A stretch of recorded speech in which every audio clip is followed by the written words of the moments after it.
छत्तीसगढ़ शराब घोटाला केस में ईडी ने पूर्व आबकारी मंत्री कवासी लखमा को गिरफ्तार कर लिया है। बुधवार की सुबह वे ईडी दफ्तर पूछताछ के लिए पहुंचे थे। कोर्ट ने उन्हें 7 दिन के लिए ईडी की रिमांड में भेज दिया है। सुनवाई के बाद बाहर निकले ईडी के वकील सौरभ पांडे ने बताया कि ये कार्रवाई 2 साल तक चली, जिसमें 36 महीने में प्रोसीड ऑफ क्राइम 72 करोड़ रुपए का है। ये राशि सुकमा में बेटे हरीश कवासी के घर के निर्माण और सुकमा कांग्रेस भवन के निर्माण में लगी है। उन्होंने आगे बताया कि गिरफ्तार अरुणपति त्रिपाठी और अरविंद सिंह ने पूछताछ में बताया था कि पूर्व मंत्री कवासी लखमा के पास हर महीने 2 करोड़ रुपए कमीशन पहुंचता था। उसमें 1 रुपया मेरे घर से न कोई कागज पकड़ा है, पैसा पकड़ा है। इन लोग फर्जी मामला बनाकर जेल में देकर काम कर रहे हैं। दादी किसका हाथ है इसके पीछे गिरफ्तारी के? ये पूरा अमित शाह, नरेंद्र मोदी और विष्णुदेव साय यहाँ के भारतीय जनता पार्टी सरकार ने मेरे गरीब आदमी को ये बात मिल है। इसके कारण मेरा इस प्रकार दबाव करके कागज मांग रहे थे।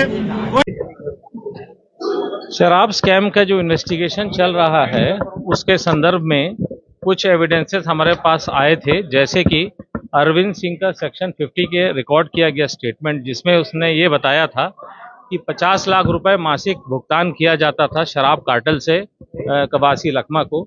साथ ही साथ अरुणपति त्रिपाठी की भी गवाही में इन बातों में आई हैं कि इन 50 लाख के ऊपर 1.5 करोड़ रुपया और भी उनको दिया जाता था का शराब कार्टेल से। तो कुल मिला के 2 करोड़ रुपया माह उनको जा रहा था।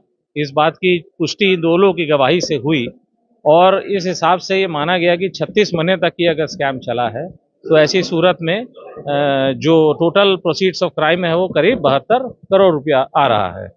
इस मामले में फर्दर इन्वेस्टिगेशन किया गया तो एक्साइज ऑफिसर हैं कोई इकबाल खान है और जैन देवांगन है। इन लोगों ने भी इस बात की पुष्टि करी कि ये लोग पैसा अरेंजमेंट करके उनको भेजते थे और कन्हैया लाल कुर्रे के मार्फत वो बैग्स कलेक्ट भी किए जाते थे सुकमा में। और सेकंड थिंग, एक इम्पॉर्टेंट बात ये भी आई कि जो जगन्नाथ साहू ने भी के यहाँ पे जब सर्चेस वगैरह हुई हैं और इनके बेटे के यहाँ भी जब सर्चेस वगैरह हुई हैं तो कुछ डिजिटल एविडेंसेस हमें प्राप्त हुए हैं। उन डिजिटल एविडेंसेस के बेसिस पर, एनालिसिस के बेसिस पर ये सामने आया कि ये जो पैसा बेसिकली 2 करोड़ रुपए का जो हमें दिखाई पड़ रहा है वो इस्तेमाल हुआ है सुकमा में इनके सुपुत्र के घर बनाने में और जो है कांग्रेस भवन बनाने में, वो भी सुकमा में ही है। तो इस प्रकार से जो प्रोसीड्स ऑफ क्राइम हैं उसको इन लोग ने अनटेंटेड प्रॉपर्टी के यानी निष्कलंकित संपत्ति के रूप में समाज को प्रदर्शित करने का इस प्रकार से प्रयास किया है।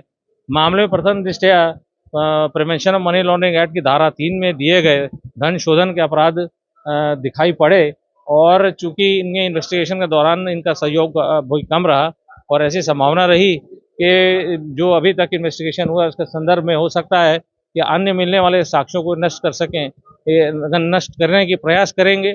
साथ ही साथ जो विटनेसेस और भी हैं जिनको हमने अभी अब समन करके रखा गया है, जो और उनको बुलाया जाएगा, उनको ये किसी प्रकार से प्रभावित करेंगे। इस वजह से हमने इनको आज अरेस्ट करके उनकी दोपहर के 3 बजे हमने अरेस्ट किया है और उनको प्रस्तुत किया था। 14 दिन की हमने कस्टोडियल रिमांड मांगी थी, लेकिन माननीय न्यायालय ने 21 जनवरी 2025 तक की इनकी कस्टोडियल रिमांड हमको ग्रांट करी है।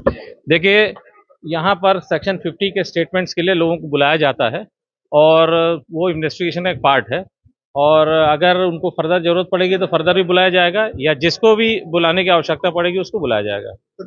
अभी तक इन्वेस्टिगेशन में यही चीज़ रिवील हुई है और जो 70 करोड़ रुपए, जो 72 करोड़ का पीओसी है जो अभी तक हमें दिखाई पड़ा है, उस पीओसी का तो निर्माण इन्हीं के निर्माण में अभी हमको एंगल दिखाई दे रहा है। लेकिन हो सकता है कि शायद कुछ और एविडेंसेस हमारे हाथ लगेंगे तो आपके सामने या न्यायालय के सामने पेश किया जाएगा उसको।